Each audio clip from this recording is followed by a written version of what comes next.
এক ছোট্ট ছেলে মাকে গিয়ে বলে, মা তোমার তো জামা ছিঁড়ে গেছে, শরীর দেখা যাচ্ছে, মা আমি তোমার সন্তান, আমি সহ্য করতে পারবো না, মা আমি আমার চাচার কাছে যাই, তোমার জন্য একটা জামা খুঁজে, আমার চাচা তো পয়সাওয়ালা মানুষ, যদি আমার চাচার দয়া হয় একটা জামা তো তোমার জন্য দিতে পারে।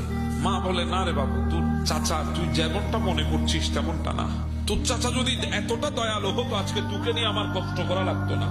ছেলেটা তারপরেও বলে, ছোট ছেলে তো, বলে মা আমি একবার চেষ্টা করি না, বলে ঠিক আছে যা।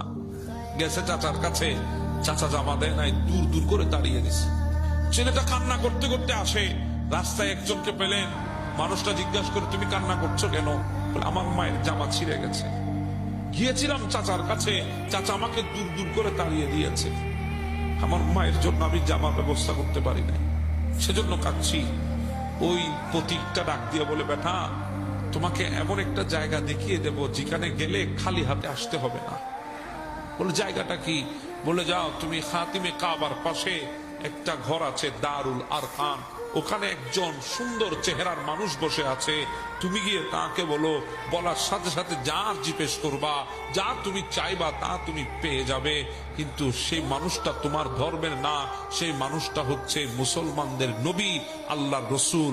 এরপরেও তুমি যদি যাও তাহলে খালি হাতে আসতে হবে না। সেই ছেলেটা মায়ের কাছে আসলো, এসে বলে, মা চাচা তো দিল না, কিন্তু সন্ধান পেয়েছি, মুহাম্মদুর রাসূলুল্লাহর সন্ধান, মুসলমানদের নবীদের সন্ধান, আল্লাহর পয়গম্বরের সন্ধান। মা অনুমতি দাও, আমি একটু ওনার কাছ থেকে তোমার জন্য কিছু চেয়ে আসি। মা বলে, না না আমি তোকে যাইতে দেব না। কেন রে মা? বলে, যে গিয়েছে সে নিজের ধর্ম ছেড়ে তার ধর্ম কবুল করে নিয়েছে, তোমাকে আমি হারাতে পারবো না। সন্তান বলে, মা আমি তোমাকে কথা দিলাম, আমি হাজার চেষ্টা করলেও তার ধর্মের কলমা আমি পড়বো না। গেছে, আমার নবী বসে আছে, আমার নবীর কাছে গিয়ে বলে, হে আল্লাহর পয়গম্বর, মুসলমানদের নবী, আমি কিন্তু আপনার ধর্ম টর্ম আমি কবুল করব না, কলমা পড়বো না। আমার নবী হাসতেছে, বলে, আমার উপর জাদু করে কোনো লাভ নাই, জাদু আমার উপর প্রভাবিত হবে না। আমার নবী হাসে, বলে, বেটা কি জন্য এসেছো সেটা বলো। বলে, আমার মায়ের কাপড় নাই, একটা কাপড়ের জন্য এসেছি, কিন্তু আমি আপনার ধর্ম কবুল করব না, আপনি কাপড় দিলেও করব না, না দিলেও করব না। মানুষ বলেছে আপনার কাছে আসলে খালি হাতে, ওই মানুষ আর খালি হাতে ফেরত যায় না, আমি সেজন্য এসেছি। আমার নবী বলে, অসুবিধা নাই, তোমার থেকে আমার ধর্মের কলমা পড়তে হবে না, তোমার কাপড় লাগবে? বলে, হ্যাঁ কাপড় লাগবে।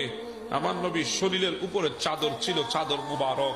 আমার নবী সেই চাদর মুবারক খুলে বলে, বেটা আমার কাছে এটা ছাড়া আর কোনো কাপড় নাই, যা তোমাকে দিয়ে দিলাম, তুমি তোমার মায়ের গায়ের উপর গিয়ে এই চাদরটা জড়িয়ে দাও। সন্তানটা খুশিতে নাচতে নাচতে চলে এসেছে। মা কাপড় নিয়ে এসেছি, কাপড়। বলে, কাপড় কে দিয়েছে? বলে, মুসলমানদের নবী। মা তোমাকে বলেছিলাম আমি কলমা পড়বো না, পড়ি নাই তো। মা পড়ি নাই, কলমা পড়ি নাই, চাদরও নিয়ে এসেছি।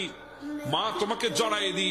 মায়ের শরীরে যখন চাদর দিল, মা ডাক দিয়ে বলে, বেটা কেন কলমা পড়ো নাই? যার কলমা না পড়ার পরেও তুমি যখন একবার তার কাছে চেয়েছো, তিনি তোমাকে দিয়ে দিয়েছে তোমার মায়ের ইজ্জতের জন্য। তার কলমা পড়ো নাই কেন? তার আদর্শ পৃথিবীর শ্রেষ্ঠ আদর্শ, এমনটা তো আমাদের ধর্মের মানুষ আমাদের জন্য করে নাই। যাও, আমিও যাব তোর সাথে, তার কলমা পড়ে মুসলমান হয়ে যাব।